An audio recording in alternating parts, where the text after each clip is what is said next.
Tuesday, 3:14 p.m. Bank of America, Chicago Loop. Your church scams end today, old man. This fake garbage gets burned.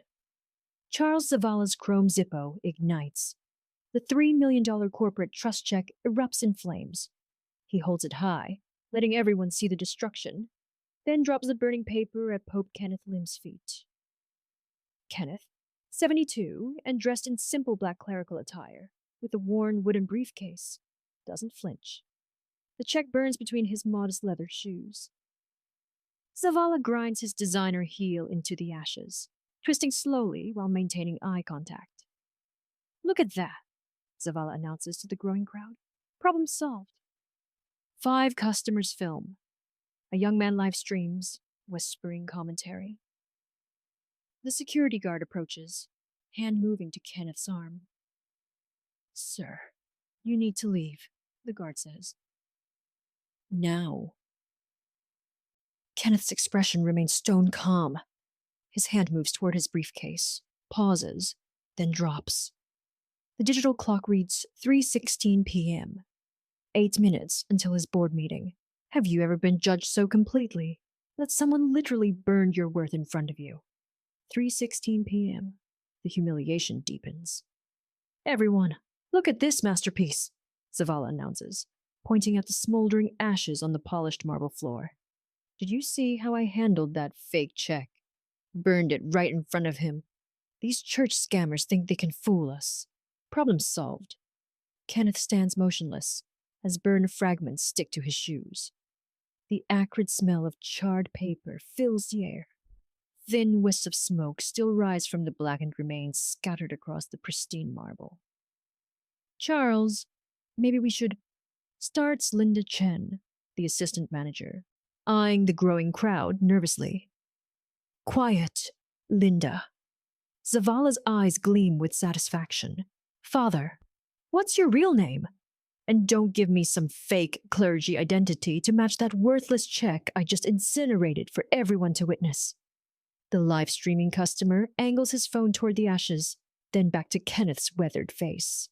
His viewer count climbs steadily. 38, 104, 267, 441. People watching in real time. Comments flood the screen. OMG, he burned a priest's check, savage manager. Bank check is trending. Zavala kicks at the ash pile with his Italian leather shoe, scattering the remains further. You walk into my bank wearing last decade's collar with a fake check bigger than most people see in a lifetime. Thought you could fool us with your humble act. Watch this again. He grinds his heel into the remaining fragments, pulverizing them into powder. An elderly customer in her designer coat nods approvingly from her position near the wealth management desk. Finally, she calls out loud enough for everyone to hear. Someone dealing with these frauds. What Charles doesn't know is about to destroy everything he's built. Keep reading. This is just the beginning. The lobby swells with bodies. What began as routine banking transforms into spectacle. Customers abandon their transactions, drawn by the commotion like moths to flame. Phones rise in unison, a forest of screens capturing every angle. 627, 891, 243. The live stream counts multiply across multiple feeds now. The young man's stream has company, a woman in yoga attire, films from the ATM area. A businessman in pinstripes records from the loan officer's desk. All eyes, all cameras, all pointed at the elderly pope standing amid the ashes of his burned check. The comment sections explode. Wait, is that a priest? Pope Kenneth Lim. I think scammer using church clothes burned it again. Why isn't he defending himself? He's too calm. Sus. Kenneth's gaze drifts past the cameras, past the crowd. Flashback. 20 years earlier. A restaurant hostess in San Francisco. I'm sorry. We don't have any tables available. Kenneth glances at the half-empty dining room. Behind her, a manager shakes his head subtly. Kenneth nods, turns, leaves quietly. Flashback. A decade ago. Airport security. Sir, random selection. The 3rd time that month. Kenneth removes his shoes, his belt, His collar. Stands with arms outstretched while gloved hands pat him down. Other passengers walk through untouched. Flashback. Last year. A department store. Kenneth browses ties. Security follows him through menswear, through accessories, through the exit. Never speaks. Never stops watching. Sir, I need you to step back from the counter, the security guard says, his grip tightening on Kenneth's upper arm. His fingers press into the fabric of the clerical shirt. Kenneth doesn't pull away, doesn't resist. His body remains still, compliant, practiced in this particular form of submission. Oh, you're being gentle with him? Zavala laughs, projecting his voice across the lobby. That's the problem with this generation. Too soft. In my day, we'd have thrown him out by now. He circles Kenneth like a predator establishing dominance. Look at him, everyone. The face of fraud, the humble act, the religious costume. All designed to make you feel guilty for questioning him. 1891 to 345. The numbers climb. People in the bank text friends. Share links. The story spreads like wildfire through digital channels. Linda Chen, the assistant manager, steps forward tentatively. Charles, maybe we should call corporate before... Before what? Zavala spins toward her. Before we do our jobs? Before we protect this bank from criminals? Is that what you're suggesting, Linda? Linda's mouth opens. Closes. She steps back. From the teller line, Marcus, a young black employee, whispers to his colleague. This doesn't feel right. He just burned a check without even... Marcus! Zavala's voice cuts across the space. Do you have something to share with the class? Marcus's jaw tightens. He shakes his head. That's what I thought. Everyone back to work. Let me handle this. Zavala turns back to Kenneth, feeding off the attention. You know what I love about moments like this? Justice. Real justice. Not the fake kind where we pretend everyone's honest. The kind where actions have consequences. A middle-aged woman near the entrance gasps. Wait, I know him. That's Pope Kenneth Lim, from St. Michael's Parish. My sister goes to his church. Your sister needs better judgment, someone calls out. Laughter ripples through portions of the crowd. A pope? Zavala's grin widens. Even better, using God to scam people. That's a special kind of low, isn't it, folks? He addresses the cameras directly now, fully aware of his audience. This is what happens when churches get greedy, when faith becomes a business. When men of God, he makes air quotes, forget their vows of poverty. The burn check smell intensifies. Chemical. Wrong. It hangs in the air like an accusation, mixing with the tension that grows thicker by the second. Some customers cover their noses. Others shift uncomfortably, sensing they're witnessing something that might haunt them later. Kenneth's eyes move to the wall clock. 3:22 p.m. 8 minutes passed when he should have been somewhere else. Somewhere important. His fingers twitch slightly, the only indication of internal stress, but his face remains serene. He doesn't explain, doesn't justify, doesn't plead. What's wrong, Father? Zavala catches the glance. Late for something? Prayer meeting? Confession? Or maybe another bank you plan to scam? He leans in closer. This is your confession booth now, right here. In front of God and everyone with a camera, this is where your sins get exposed. 3014, 3562. The security guard shifts his weight, uncomfortable but obedient. His grip hasn't loosened. A teenage girl filming from near the coffee station whispers into her phone. Y'all, this is crazy. He literally hasn't said a word, just standing there taking it. Why won't he defend himself? Maybe he's guilty, or maybe he knows something we don't. This is going viral. The ashes at Kenneth's feet have been ground into fine powder now, scattered across an 8-foot radius of marble. The physical evidence of what was destroyed. what was humiliated, what was reduced to nothing in front of witnesses. Zavala kicks out the remains one more time for the cameras, his Italian leather leaving another smear of gray across the white stone. Kenneth's chest rises, falls, a breath deeper than the others. His lips part slightly. Finally, in a voice that somehow carries despite its softness, Kenneth speaks. "Charles, may I speak?" Zavala's head snaps toward him. His expression shifts, surprise, then irritation, then theatrical offense. He holds up a hand, silencing the room. "No." Zavala crosses his arms. "You've spoken enough. Your fake check spoke. Your costume spoke. Your scam spoke volumes. I don't need to hear your voice add lies to the evidence." Kenneth's eyes close briefly. When they open, something has shifted in them. Something patient but inevitable, like storm clouds gathering on a distant horizon. The clock reads 3:23 p.m. The live streams continue. The cameras keep rolling, and the crowd watches, transfixed, as dignity dies in real time. Kenneth's calmness isn't weakness, it's certainty. And Charles is about to discover why. Don't stop now. The twist changes everything. Identification. Zavala snaps his fingers twice. "Now, let's see who you really are under that collar." Kenneth's hand moves towards his briefcase. Slowly. Deliberately.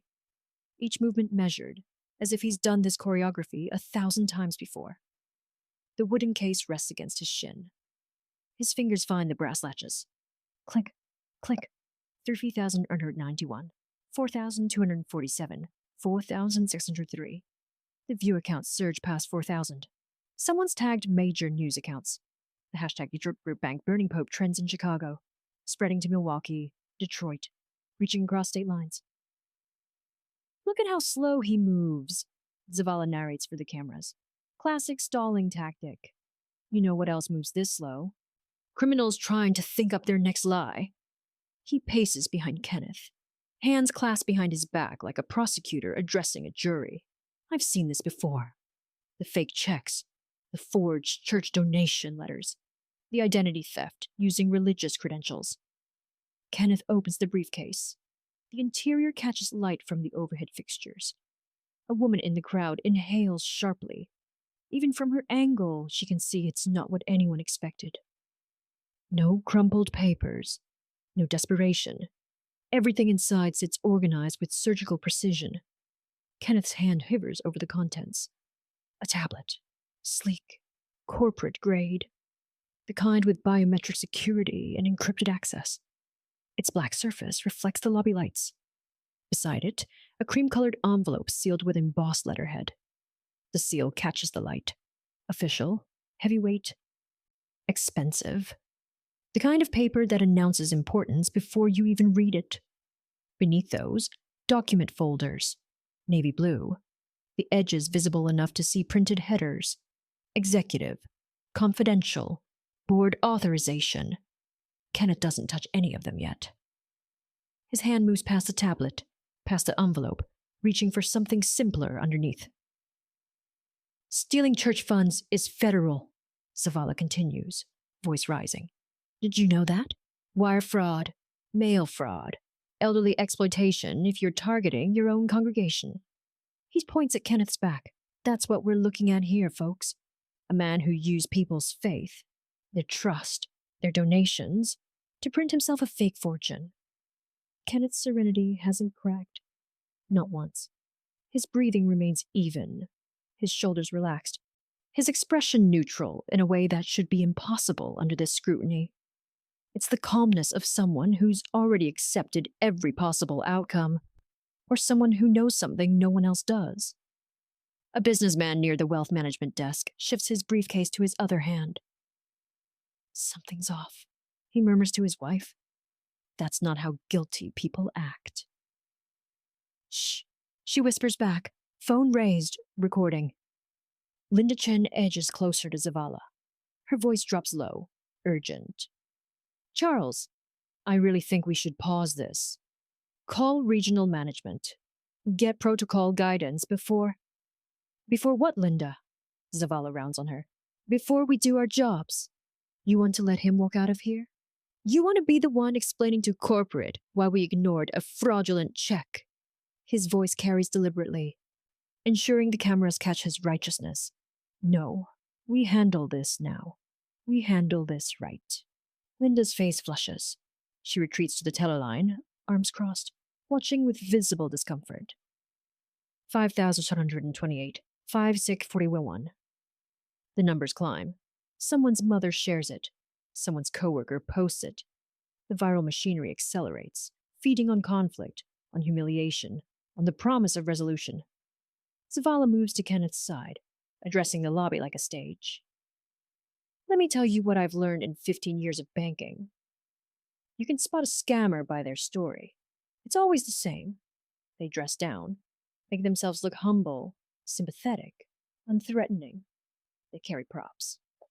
He gestures at Kenneth's clerical collar. They stay quiet, hoping you'll feel guilty for questioning them. They rely on your politeness, your fear of seeming prejudiced, your hesitation to confront someone who looks like a victim.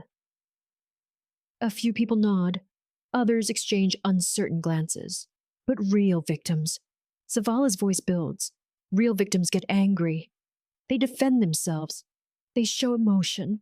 They fight back. He leans toward Kenneth's ear, loud enough for the front cameras to catch. You, though, you're performing. This calm, this peace. It's an act, and I've seen better. Kenneth's hand emerges from the briefcase. He holds a business card. Simple. White. Understated. He sets it on the counter between them. Gently. The way someone might place a chess piece that ends the game. No flourish. No drama. Just a quiet placement that somehow silences the murmurs rippling through the crowd. Zavala glances down. His mouth curves into a grin. He snatches the card, holds it up to the nearest camera. What is this? His laugh echoes across the marble. A priest's calling card? What's next, Father? Your prayer request form? Your Sunday service schedule? He waves it mockingly. Should I call you for confession? The crowd laughs. Nervous, uncertain, but laughing. Kenneth's eyes remain on Zavala's face. Still calm, still patient. But now there's something else there too. Something that wasn't present before. Certainty. The clock reads 3:26 p.m. Zavala hasn't looked at the card yet. Not really. Not the words printed there. He's too busy performing, feeding on the crowd's energy, riding the wave of his own vindication. When he finally looks down, his smile freezes. That business card Charles is laughing at. It's about to wipe the smile off his face forever. The reveal in the next chapter will leave you speechless. The businessman with the phone moves closer, zooming his camera on the card in Zavala's hand. The lens focuses. The text sharpens on screens across the city. K. Lim, principal shareholder, North Star Global Holdings. Parent owner, Bank of America. Corporate family. Silence drops like a guillotine blade. The lobby, seconds ago buzzing with commentary, laughter, mockery, goes completely still. Even the ambient sounds seem to pause. No keyboard clicks, no paper shuffling, no footsteps. Just the hum of overhead lights and the collective held breath of 40 witnesses. Zavala's hand trembles, barely visible, but the cameras catch it. 6247, 7,3, 80891. The live stream comments detonate. Wait, what holy He owns the bank. No way that's real. Principal shareholder. He's the owner, bro. Just burned his boss's check. This manager is done. Screen record this before it gets deleted. Bank burning Pope just hit 50K tweets. Zavala's eyes dart between the card and Kenneth's face. His mouth opens, closes, opens again. This is fake. Obviously. He forces a laugh that sounds like breaking glass. You can print anything these days. Business cards, checks, credentials. His voice pitches higher. Did you print this at Kinko's too? Kenneth doesn't respond immediately. He simply watches Zavala unravel, the way a chess master watches an opponent realize they've been in checkmate for 3 moves already. "I warned you," Kenneth says finally. His voice remains soft, but somehow fills every corner of the marble lobby. "You should have listened." The words land with physical weight. Linda Chen's hand covers her mouth, her eyes wide. She recognized the company name immediately. North Star Global Holdings appears on internal corporate documents, unrestricted files, on the signature lines of bank-wide policy changes. Marcus, the young teller, types rapidly on his terminal. His screen shows the corporate directory. His face goes pale. He looks up at Kenneth, then at Zavala, then back at his screen like he's hoping the information will change if he refreshes it. "No." Zavala shakes his head. "No. This is... You're trying to intimidate me. Scare me into..." He waves the card at the cameras. "This proves nothing. Anyone can..." "Charles." Kenneth's use of his first name, without title, without formality, cuts through the deflection. "The check you burned wasn't fraudulent. It was issued by this bank's corporate trust division, signed by your regional director, processed through your own institution's clearinghouse." He pauses. "You destroyed legitimate financial documentation. On camera, with witnesses." The elderly woman in designer clothes, who applauded earlier, grips her Chanel purse tighter. Her face has drained of color. She edges towards the exit, attempting to disappear before her complicity becomes permanent digital record. A customer near the loan desk audibly gasps, "Oh God! Oh my God!" She's Googling on her phone. Her screen shows search results. North Star Global Holdings ownership structure. Kenneth Lim net worth. Bank of America parent companies. Another customer, a young lawyer type, backs away from Zavala slowly, then faster, creating distance. The social calculus has shifted. Being adjacent to this disaster now carries contamination risk. The security guard's grip on Kenneth's arm loosens. His fingers release one by one until his hand hovers near Kenneth's elbow without touching. His face shows the realization dawning. He's been restraining someone who could have him terminated with a phone call. His career flashes before his eyes. "Sir, The guard starts. Kenneth raises a hand slightly. "It's fine. You were following orders." 10,947, 11,633. The viral acceleration continues. Screenshots circulate. Screen recordings upload. Someone's already making TikTok commentary videos with split-screen reaction faces. This moment is being archived, dissected, memed into permanence. Zavala's Italian leather shoe scuffs the marble as he steps back. His hand still grips the business card, knuckles white. Even if this is real, which I'm not saying it is, you can't just walk in here dressed like that with a dividend payment, Kenneth finishes. Issued quarterly to principal shareholders? The same payment your own bank processes for me 4 times a year? The words settle like ash. Zavala's face cycles through emotions too fast to track. Denial, anger, fear, panic, calculation. His mouth works silently, searching for the argument that will rewind the last 20 minutes. It doesn't exist. Linda Chen moves toward them, her professional instinct overriding her shock. "Mr. Lim, I apologize for..." "Linda, please step back." Kenneth's tone remains gentle but firm. "This isn't about you." His eyes haven't left Zavala's face. The clock reads 3:28 p.m. 12 minutes since the check burned. 12 minutes that will define the rest of Charles Zavala's career, his life, his legacy. Kenneth reaches into his briefcase again. The crowd leans forward collectively. The cameras zoom. The comment sections explode with speculation about what comes next. Kenneth's hand disappears into the organized interior. Past the business cards. Past the corporate envelope. His fingers find the tablet. The sleek black, executive-grade device that's been visible this entire time. He lifts it out slowly, powers it on. The screen illuminates his face with cold blue light, and Charles Zavala's world begins to truly collapse. He owns the bank But that's not even the devastating part. Keep reading. Kenneth's about to show Charles exactly what he's done. The tablet startup sequence takes 3 seconds. 3 seconds where nobody moves, nobody speaks. The entire bank holds its collective breath, watching an elderly pope in clerical attire unlock what appears to be a device that shouldn't exist outside executive boardrooms. Kenneth's fingers move across the screen. No hesitation, no searching for icons. Muscle memory, the kind that comes from daily use, from years of access, from authority so embedded it requires no performance. A security prompt appears. Biometric authentication required.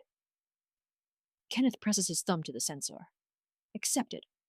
A second prompt. Alphanumeric passcode. 16 characters. Kenneth's fingers fly across the virtual keyboard. No pauses. No corrections. The code commits to memory the way some people memorize prayers. LOM3G4NORTH5T4R25. Access granted. The screen transforms. Executive dashboard level Omega access. Kenneth Lim, principal shareholder. The interface is nothing like standard banking apps. This is infrastructure, command level, the kind of system that controls systems. Black background, clean white text, data streaming in real time across multiple widgets that update every second. Kenneth tilts the tablet slightly, angling it so the nearest cameras can see, not accidentally, deliberately. He wants this recorded. He wants this witnessed. He wants evidence that exists beyond doubt. The businessman with the phone zooms in. His hands shake slightly as he captures the screen. North Star Global Holdings. Live metrics. Real-time daily revenue. 843,293,441. Quarterly projections. 76.2 B. Active accounts. 14.7. Branch. Network. 4,247 locations. The numbers refresh, climb. The revenue counter ticks up by thousands per second. This isn't a mock-up, isn't a forgery. The data moves with the organic randomness of reality. 847,293,341 becomes 847,296,229 as transactions process across the national network. A woman near the investment desk makes a choking sound. Kenneth swipes to the next screen. Corporate ownership structure. A hierarchical tree diagram fills the display. At the top, North Star Global Holdings. Below it, Bank of America Corporate Family. Below that, regional operations, subsidiary divisions, international branches. Each connection line showing ownership percentages, control thresholds, voting rights. And at the apex highlighted in white, Kenneth Lim, 67% principal shareholder. No. Zavala's voice cracks. That's not... You can't just... Kenneth swipes again. Governance hierarchy. Chicago region. The screen shows an org chart, names, titles, employee numbers, authority levels. Every person in the regional chain of command from the CEO down to branch managers. Each entry includes a photo, a direct line of reporting, performance metrics. Kenneth's fingers scroll down the list. Past regional directors, past area managers, past district supervisors. He stops on a specific entry. Zavala, Charles M. employee, ZX447. Position, branch manager, Chicago Loop location. Hire date, March 2010. Authority level, 3, branch operations. Direct report, district manager Sarah Chen. Performance rating, 82, 100. The entry includes Charles's employee photo. Younger, more confident, taken before this moment destroyed him. Gasps ripple through the crowd. Marcus, the young teller, backs against his terminal. His screen still shows the corporate directory, confirming what Kenneth's tablet displays. His hand covers his mouth. Oh no, oh no, no, no. Other employees exchange panicked looks. Linda Chen's face has gone paper white. She recognized her name in the hierarchy too, just above Charles, just below the regional director. 13,247, 15,891, 18,103. The live stream counts explode. This isn't just viral anymore. This is national news information. Screenshots flood Twitter. Reddit threads spawn. Financial news monitors flag the hashtag. Zavala fumbles for his phone. His hands shake so badly he nearly drops it. He unlocks it with 3 failed attempts, then pulls up his corporate access app. His fingers stab at the screen, trying to reach his district manager, trying to reach HR, trying to reach anyone with authority who can tell him this isn't happening. The app loads. Access denied. Your credentials have been flagged for security review. Contact IT administration for assistance. Charles stares at his phone, refreshes the app. Same message. He tries the corporate email. Same denial. He tries the emergency management line. The call won't connect. What? His voice breaks. What did you? I didn't do anything, Charles. Kenneth's tone remains impossibly calm, pastoral even, like he's delivering difficult news to a parishioner. Your own actions triggered automated security protocols. When an employee's conduct is captured on multiple live streams, engaging in what appears to be destruction of corporate financial instruments. The system flags their access pending investigation. He pauses. It's designed to protect the institution from internal threats. The words land like hammer blows. Kenneth swipes to another screen. This one shows a real-time feed of flagged incidents across the bank network. At the top of the list, marked urgent and highlighted in red, Incident. CH 2025 0121047. Location, Chicago Loop Branch. Employee, Zavala, Charles M. New Year's X 447. Allegation, destruction of corporate check evidence. Multiple video sources status. Under review estimated viewers. 18,000 plus. Zavala's legs wobble. He grabs the counter for support. Charles, Kenneth says quietly, I have full visibility into everything you do, every transaction you process, every customer interaction, every policy violation. Every moment of your employment is documented in systems I have unrestricted access to. He lets that settle. I've had this access for 23 years, since before you were hired. The security guard has backed away completely now, creating maximum distance. His radio remains silent on his hip. No backup called, no reinforcements. He's recognized the shift in power dynamics and chosen survival over protocol. Customers continue edging toward exits. The crowd that gathered for spectacle now wants escape. Nobody wants to be associated with this. Nobody wants their face in the frame when the real consequences begin. Kenneth's thumb hovers over a specific icon on the tablet. Earnings distribution, he taps it. The screen loads a new interface. Financial data, account numbers, payment histories, distribution schedules, quarterly dividend reports spanning decades.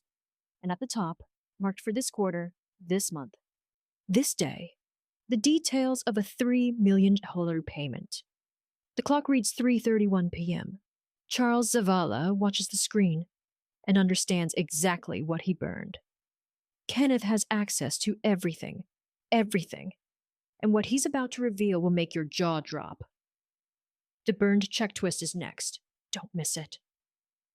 The earnings distribution screen loads completely, line by line, each detail appearing with the inevitability of a death sentence being read aloud. Quarterly dividend distribution, period, Q4 2025 issue. Date, November 21st, 2025. Payment method, corporate trust check. Check number, CT9847, 2025 Q4.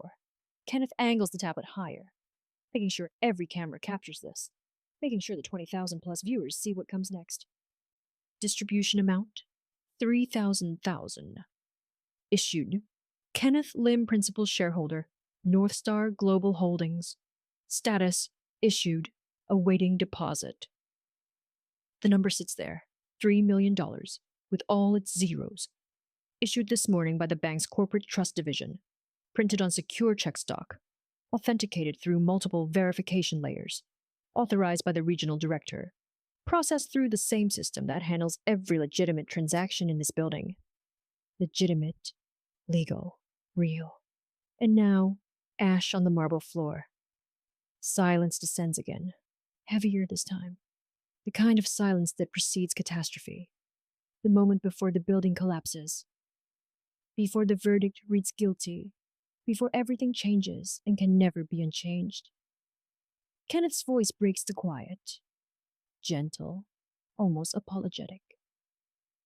Like he's the one delivering bad news instead of receiving vindication. You burned my money, Charles. He says it simply, factually. No anger, no triumph, just truth. My earnings. Issued by your employer, by me. The words don't shout. They don't need to. They carry the weight of inescapable reality. Charles's face transforms.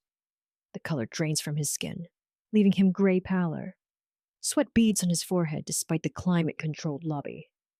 His expensive suit suddenly looks cheap, ill-fitting, costume-like. His mouth opens and closes repeatedly, each time failing to produce words. That's... His voice comes out strangled. That can't be. The check was... He gestures wildly at the ashes scattered across the floor. It looked fake. Anyone could see it was legitimate, Kenneth finishes. Backed by the full faith and credit of this institution.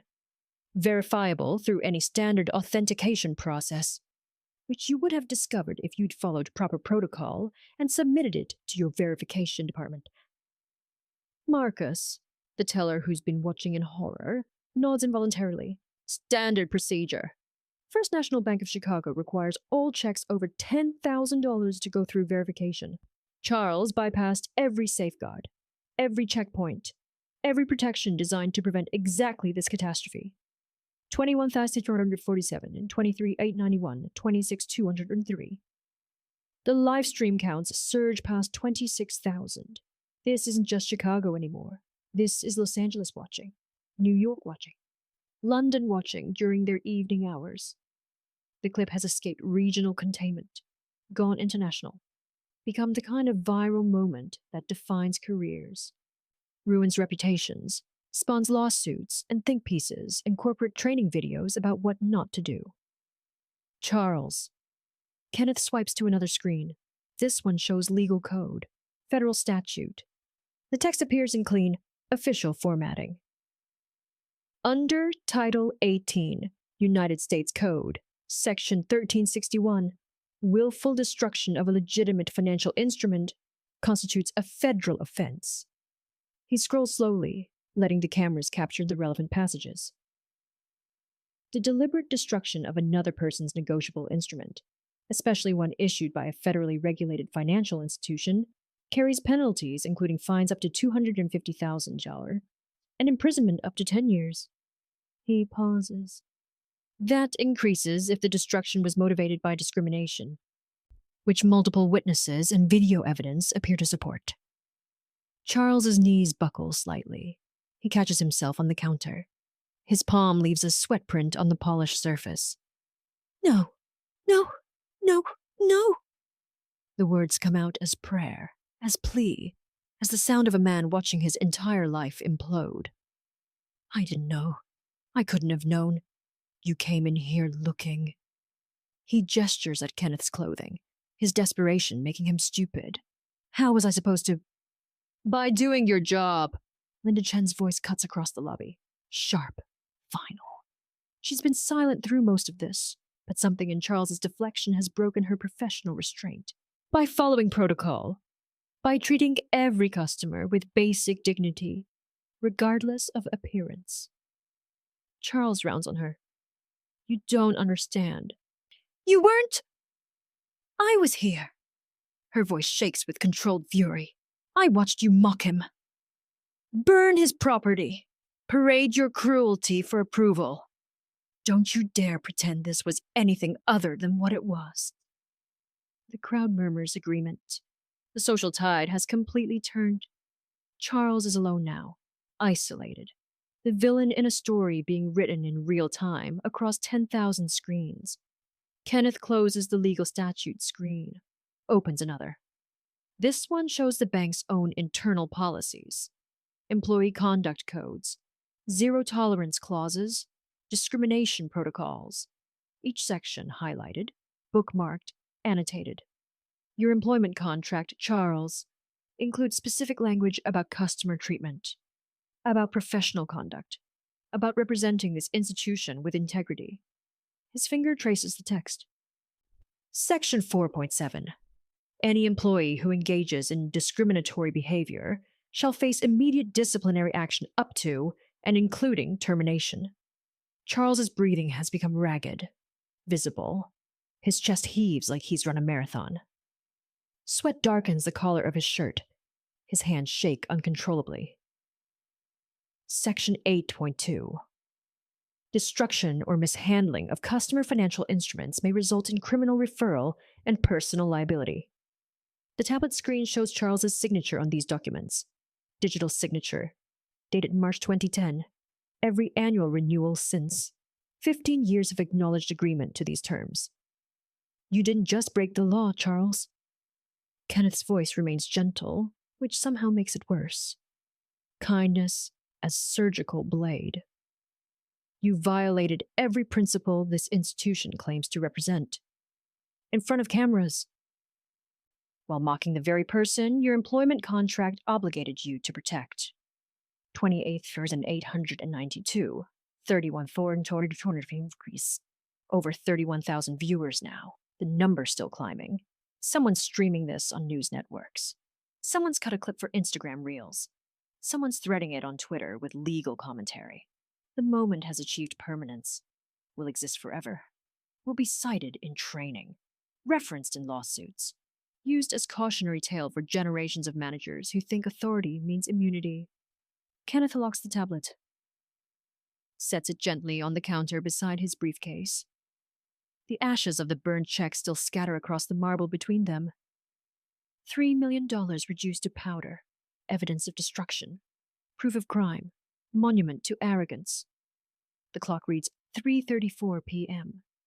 Kenneth's eyes meet Charles's. Now comes the matter of consequences. $3 million in ashes. A federal crime on camera. But Kenneth isn't done yet. The real reckoning starts now. Keep reading. Kenneth picks up the tablet again. His fingers move with purpose now. No longer revealing.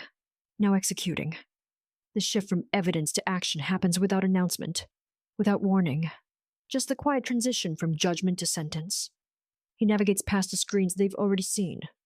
Past the org charts and legal statutes and earnings distributions. Into a section of the interface that glows different. Red borders, authorization prompts, command level access. Disciplinary action, panel executive, override. Authority requires, level Omega clearance. Kenneth enters another code. Biometric scan. Voice confirmation. Kenneth Lim. Authorization Alpha 79er. The system accepts. Branch restructuring protocol. Activated. The employees see it first. Marcus's terminal screen flickers. Changes. A notification banner appears across the top of every workstation simultaneously. Emergency policy update. Executive mandate. Effective immediately, Chicago Loop branch. Issued by K. Lim, principal shareholder. Tellers freeze mid-transaction. Loan officers stop typing. The assistant branch manager's phone buzzes with the notification. Every device connected to the bank's network receives the alert within seconds. Kenneth's voice fills the lobby. Still gentle, still measured, but carrying an authority that makes people straighten unconsciously. Effective immediately, this branch will implement the following protocols.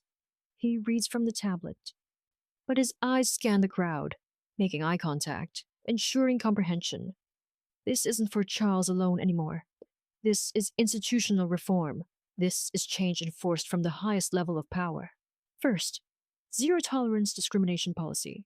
Any employee who engages in discriminatory behavior based on race, age, appearance, religious affiliation, or perceived socioeconomic status will face immediate suspension pending investigation and termination if evidence supports the allegation.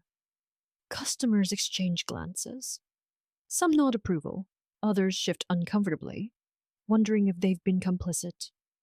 The woman who applauded earlier has disappeared entirely, fled at some point during the revelations, hoping her exit went unnoticed. It didn't. 3 different cameras captured it. Kenneth continues. Second, dignity first customer treatment standards. Every customer, regardless of appearance or transaction size, will be greeted with respect, given full protocol compliance, and treated as valued members of this institution. Assumptions about legitimacy based on appearance are explicitly prohibited. Marcus whispers to another teller. This is actually happening. He's changing policy in real time. Third, mandatory ethics retraining for all branch personnel. This training will be conducted by external consultants, not internal staff, to ensure objectivity. Completion is required for continued employment. Certification must be renewed annually. Linda Chen's phone shows the detailed mandate appearing in her management portal. 27 pages, comprehensive, already formatted as official policy. Time-stamped 3:35 p.m. Every section bears Kenneth's digital signature and seal. This wasn't created today. This was prepared, waiting. Kenneth came here knowing what would happen, or knowing what could happen, armed with not just evidence but solutions, not just power but purpose. Fourth, independent monitoring and accountability measures. This branch will be subject to quarterly reviews by an external civil rights auditing firm. Customer treatment metrics will be tracked, analyzed, and reported directly to the board of directors. Any patterns of discriminatory behavior will trigger automatic investigation. Charles leans against the counter, his weight supported entirely by his forearms. His authority, the thing he wielded so confidently 23 minutes ago, evaporates like smoke. Every word Kenneth speaks strips another layer of power. Every protocol removes another piece of the structure Charles built his career on. Fifth, community outreach and restorative justice initiatives. This branch will establish partnerships with local churches, community organizations, and civil rights groups. Monthly forums will be held where community members can report concerns, suggest improvements, and hold this institution accountable for its impact on the neighborhood. A black customer near the ATMs who's been recording silently lowers her phone. Her eyes glisten. He's actually doing it, she whispers. He's actually changing things. Kenneth swipes to another screen. This one shows the authorization chain. His legal standing, his corporate power made explicit. Under Article 7, Section 3 of the North Star Global Holdings Corporate Charter, principal shareholders holding majority stake possess emergency restructuring authority in cases of systemic failure, reputational risk, or moral breach. He rotates the tablet so Charles can see. I hold 67% ownership. These changes require no board approval, no committee review, no waiting period. The words land with absolute finality. I have the legal authority to restructure this branch on the spot, to replace management, to overhaul policies, to implement accountability measures that override standard corporate bureaucracy. 34,228, 37,291, 41,506. The live stream viewers surge past 41,000. Journalists have joined the streams now, legal analysts, banking experts, people who understand the magnitude of what they're witnessing. A principal shareholder using emergency powers to force institutional reform in real time. It's unprecedented. It's radical. It's being documented from 15 angles in crystal clarity. Employees stand frozen at their stations. Some look relieved, others terrified. All recognize that their workplace has fundamentally transformed in the span of minutes. The old rules are dead. New ones have been born. And the transition happened with the speed of a guillotine blade. Kenneth closes the policy screens, opens one final interface. Employee disciplinary action, subject, Zavala, Charles M., employee number ZX447. Charles sees his name, his photo, his employment record, his entire career reduced to a file awaiting judgment. Kenneth's finger hovers over the screen, not touching yet, just hovering. The power to destroy or redeem balanced on the point of decision. The clock reads 3:37 p.m. Customers pack the lobby despite the chaos. Nobody leaves. This is history. This is transformation. This is the moment that will be studied and debated and referenced for years. Leaving means missing the conclusion, missing the verdict, missing the answer to the only question that matters now. What happens to Charles Zavala?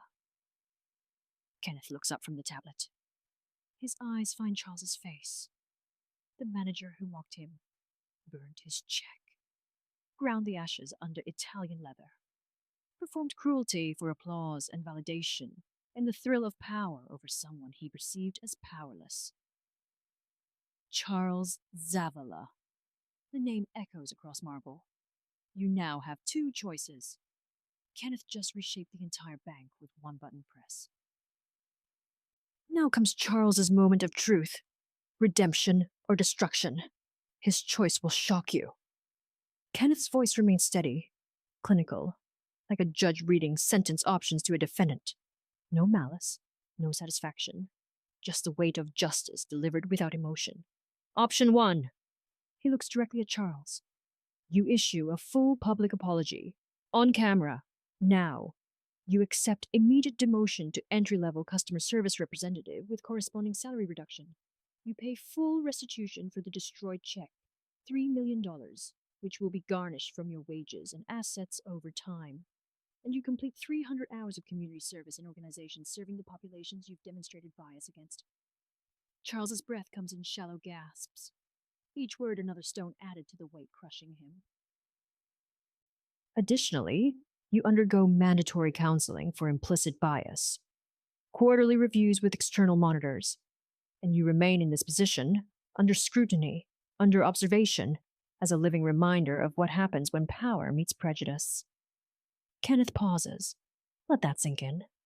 The humiliation of demotion, the financial devastation, the public monitoring, the transformation from manager to cautionary tale.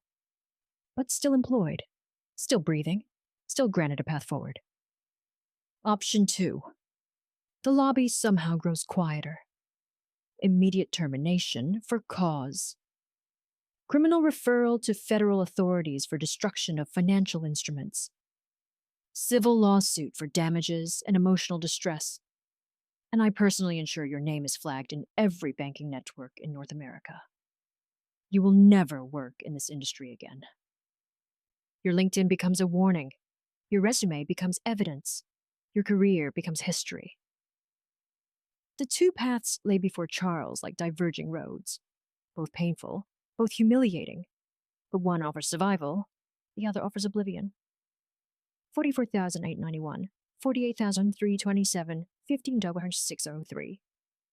The live stream counts explode past 52,000. This isn't viral anymore. This is cultural moment. This is the clip that plays on morning shows, gets analyzed on cable news, becomes required viewing in business ethics courses. The comments section has transcended chaos into something resembling real-time moral philosophy debate. Give him a chance.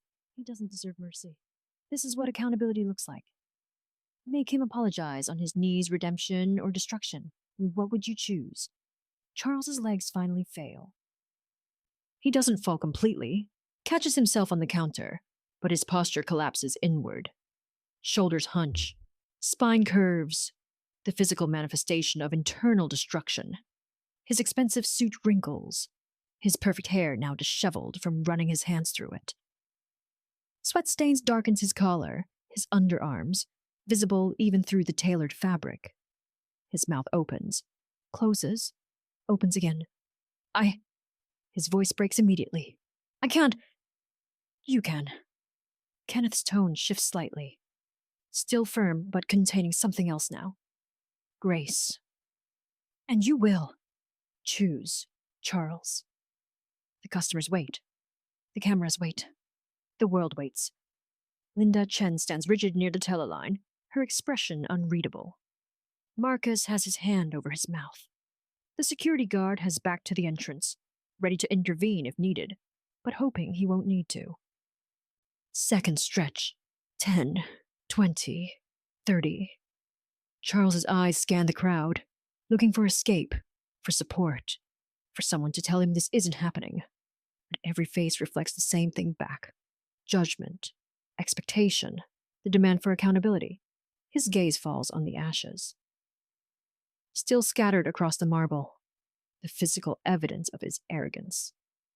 $3 million reduced to powder that sticks to his shoes. Something breaks inside him. Visible, audible. The sound that escapes his throat is neither word nor sob, but both. Option 1. Barely a whisper. I choose. I'll do option 1.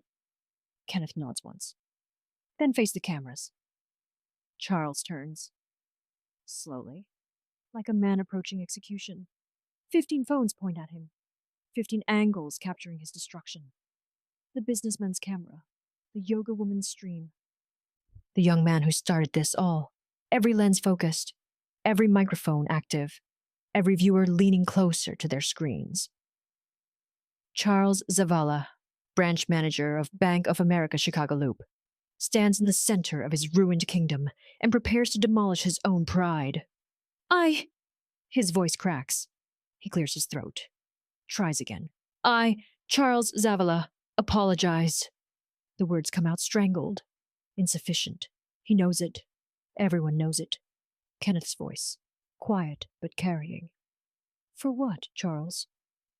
Charles's face contorts. Tears break the dam he's been holding. They streak down his face, cutting through the sweat, dripping onto his expensive tie. For everything. For judging Pope Kenneth Lim based on his appearance. For burning his legitimate check. For mocking him publicly. For using my authority to humiliate someone who came here in good faith. His voice rises, breaks, continues. For performing cruelty, for feeding on validation, for believing that power gave me the right to treat another human being as less than human. The sobs come fully now. His shoulders shake. His hands tremble at his sides. The carefully constructed persona, the confident manager, the decisive authority figure, the man who commanded respect, dies in real time. What remains is raw, broken, human. I was wrong. I was cruel. I was everything this institution should stand against, and I'm sorry. I'm so... His voice dissolves completely into weeping. 58,903, 63, 471 9th Snooge, 28. Nearly 70,000 people watch Charles Zavala's pride die. Kenneth steps forward. The movement draws every eye. He places his hand on Charles's shoulder. Not roughly, gently, the way a priest might comfort a parishioner in confession. Redemption begins with truth, Kenneth says quietly. You've spoken truth. Now comes the harder part. Live in it. Charles nods, unable to speak, tears still flowing. Kenneth reaches for his tablet, opens one final screen. This one glows different than the others. Larger implications, broader reach, corporate-wide policy, reform distribution, all branches, national network authorization, K. Lim, principal shareholder. The policies he implemented here, the zero-tolerance discrimination, the dignity-first treatment, the independent monitoring, the community accountability, all formatted for mass deployment. 4,247 branches, 14.7 million customers, every location, every employee, every interaction. Kenneth's thumb hovers over send. He looks up one last time, at Charles, still weeping, at the employees, watching in stunned silence, at the customers, recording history, at the cameras broadcasting to the world. What happened here today shouldn't be unique, Kenneth says. It should be standard. Dignity isn't a privilege. Respect isn't earned through appearance. Justice isn't optional based on who witnesses it. His thumb descends. Send. The command executes. Instantly. Simultaneously. Across the entire network. Every terminal. Every branch. Every manager's inbox. The Chicago Loop incident becomes the catalyst for systemic change. One man's cruelty transformed into nationwide reform. The clock reads 3:42 p.m. 28 minutes since a check burned. 28 minutes that changed everything. Charles chose humility over pride. But this story isn't over. The final chapter reveals what true power really means. You need to read this ending. November 23rd, 2025. The next day, every major news network runs the story. CNN loops the footage during prime time. NBC brings in banking experts and civil rights attorneys for panel discussions. The Chicago Tribune's front page shows Kenneth's calm face beside Charles's tears under the headline, "Bank Owner Burned. One check, one moment, national reform." The clip accumulates 12 million views in 24 hours. 16 million by day 2. By day 3, it's crossed 20 million and spawned countless reaction videos, think pieces, and corporate training adaptations. Kenneth Lim's name trends globally. Not as victim, not as villain, as something else entirely. Symbol. Standard bearer. The embodiment of dignity maintained under fire and power wielded with purpose. Churches invite him to speak. Universities request his presence. Civil rights organizations cite his actions as template for accountability, but Kenneth declines most invitations. Returns to his parish, continues his work. The viral moment didn't change who he was. It revealed who he'd always been. November 28th, 2025. 5 days later. Charles Zavala, wearing donated clothes from a parish thrift store, reports to St. Anthony's Community Kitchen in Inglewood. His first day of community service. 300 hours stretching ahead like a prison sentence. Except the prison is his own making. The sentence is his own choice. He serves meals to homeless men who look at him without recognition. They don't know he's the manager from the viral video. Don't know he once wielded power over others. Don't care about his former authority. They only know he's handing them hot food with shaking hands. An elderly black woman pauses at his station, studies his face. "You look familiar." Charles's throat tightens. I'm nobody, ma'am." She nods slowly. "We're all somebody, son, even when we forget it." She takes her tray and moves on. Charles's eyes burn. He serves the next person, and the next, learning humility one meal at a time. December 15th, 2025, 3 weeks later. Kenneth returns to the Bank of America Chicago Loop branch.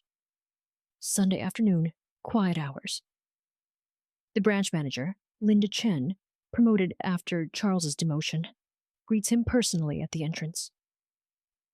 "Pope Lim, we weren't expecting you. I wanted to see the changes." "If you don't mind." Linda smiles. "We'd be honored." The transformation is visible immediately. A new sign near the entrance. "Every customer deserves dignity." Inside, the telestations display multilingual welcome messages. Training certificates hang on the wall. Every employee's completed ethics certification, dated and signed. Kenneth watches a teller interact with an elderly customer whose English struggles. The teller smiles patiently, speaks slowly, never rushes, never judges. Processes a small deposit with the same care she'd give to millions. At another station, a young man in work clothes presents a check. The teller doesn't hesitate. "Let me verify this for you, sir. Standard protocol for all checks over 10,000. Should just take a moment. No assumptions, no accusations, just procedure applied equally." Linda walks Kenneth through the branch. "We've had 23 formal complaints resolved through the new monitoring system. Customer satisfaction scores increased 38%. Employee morale is..." She pauses, searching for words. "Different. Better. People want to work here now because we stand for something." They reach the far wall, near the entrance to the conference rooms. A glass display case mounted at eye level. Simple, elegant, dignified. Inside, preserved under archival conditions, the burned ashes of check CT 9847 2025 Q4. A brass plaque beneath reads, "The Cost of Assumptions, November 22nd, 2025. A reminder that dignity costs nothing, but its absence costs everything. Kenneth stands before it silently, his $3 million reduced to memorial, to teaching tool, to permanent testimony that some lessons require destruction before reconstruction. "Charles suggested it," Linda says quietly. "Part of his restitution plan.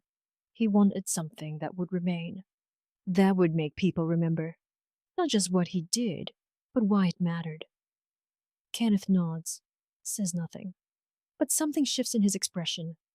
Not quite forgiveness, not quite approval, but perhaps the beginning of recognition that true repentance requires public witness. Is he? Kenneth starts. Better. Linda chooses the word carefully. Different. Still broken, but rebuilding. The community service it's changing him. You see it in his eyes. The hardness is gone. What's left is raw. But maybe that's where healing starts.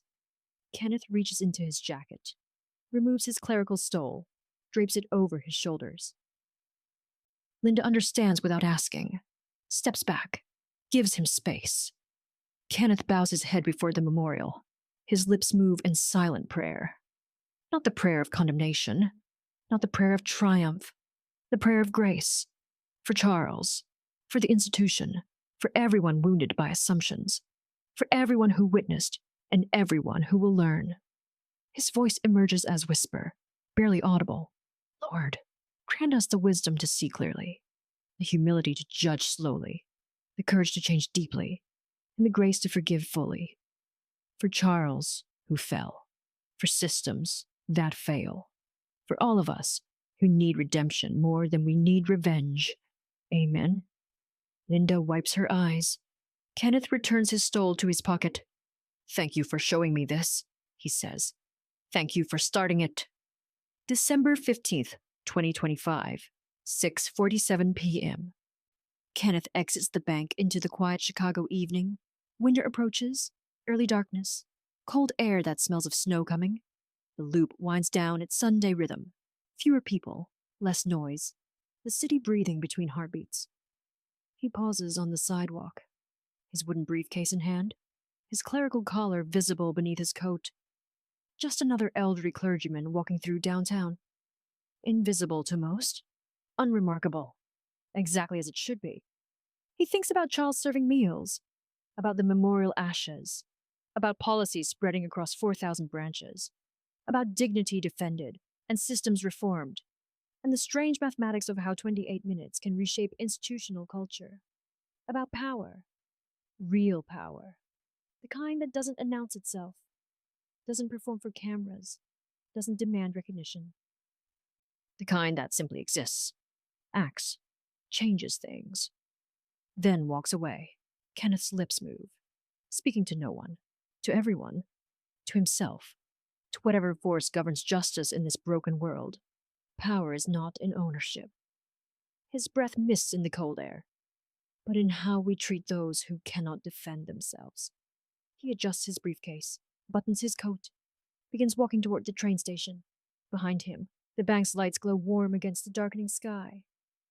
Inside, new protocols govern old spaces. New attitudes replace old assumptions.